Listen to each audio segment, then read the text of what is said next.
नमस्कार, रुचकर मेजवानी विथ स्मितामध्ये तुमचं स्वागत आहे। थंडीचे दिवस आता जवळच येत आहेत आणि तेव्हा आपल्याला काहीतरी मस्त चमचमीत मसालेदार तिखट खावंसं वाटतं। म्हणून तुमच्यासाठी आज मी एक सिंपल रेसिपी आणलेली आहे, ती म्हणजे चण्या डाळीची आमटी। इथे मी 1 वाटी चण्याची डाळ 2 ते 3 तास भिजवून घेतलेली होती, ती आता शिजायला ठेवते। एक झाकण लावून घेऊया ह्याला, म्हणजे पटकन शिजेल। आणि आता आपण आपल्या वाटपाची तयारी करून घेऊया। त्याच्यासाठी मी 2 टेबलस्पून तेल गरम करून त्याच्यात एक मोठा कांदा लांबट चिरलेला ब्राउन करून घेणार आहे।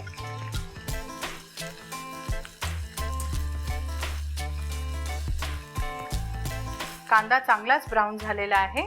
त्याच्यात आपण 5 लसणीच्या पाकळ्या बारीक चिरलेल्या परतून घेऊया। 1 इंच आलं बारीक चिरलेलं परतून घेऊया।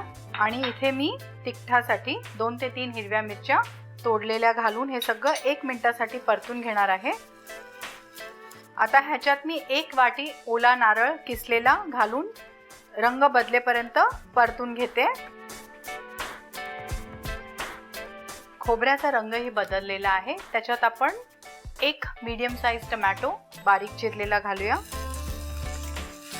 आणि जरा 2 ते 3 मिनिटं आपण हे परतून घेऊया। चण्याची डाळ शिजली आहे की नाही आपण बघून घेऊया।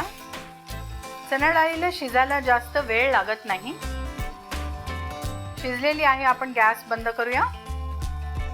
हे आपलं मिश्रण पण छान परतून झालेलं आहे।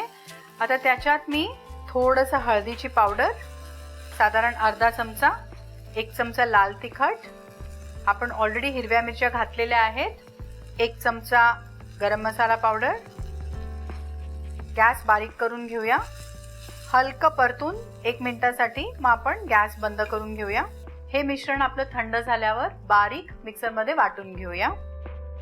हे बऱ्यापैकी थंड झालेलं आहे। आपण हे आता वाटून घेऊया। वाटायच्या आधी 2 टीस्पून आपण चिंचेचा कोळ घालून मगच बारीक वाटून घेऊया।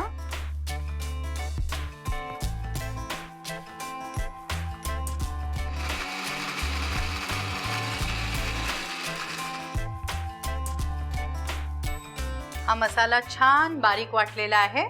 एका गरम कढाईत मी अर्धा चमचा तेल आणि 1 टेबलस्पून तूप गरम करून घेते। तूप वितळल्यावर 1 वाटी कांदा बारीक चिरलेला जरासा गुलाबी करून घेणार आहे मी। कांदा जरा गुलाबी झालेला आहे। त्याच्यात आपण वाटलेला मसाला चांगला परतून घेऊया।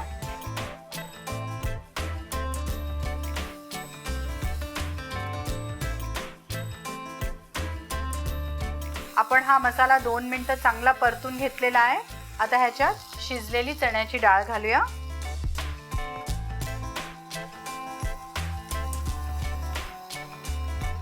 थोडंसं पाणी।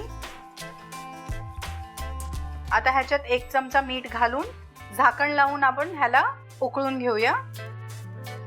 चण्याच्या डाळीची आमटीला छान उकळी आलेली आहे, ती आता आपण एका सर्विंग बोल मध्ये काढून घेऊया।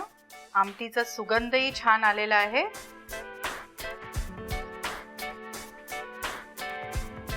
आता ह्याच्यावर आपण बारीक चिरलेली कोथिंबीर घालून गार्निश करून घेऊया आणि आपली चण्या डाळीची आमटी तयार आहे। ही आमटी गरम गरम भाताबरोबर छान लागते किंवा तुम्ही मस्त भाकरी बरोबरही खाऊ शकता आणि ह्याच्याबरोबर कांदा टोमॅटोची कोशिंबीर सर्व केली तर अजूनही चांगलं लागेल। तर ही डिश तुम्ही नक्की ट्राय करा आणि मला कळवा। अशाच रुचकर रेसिपीजसाठी रुचकर मेजवानीला सबस्क्राइब करा।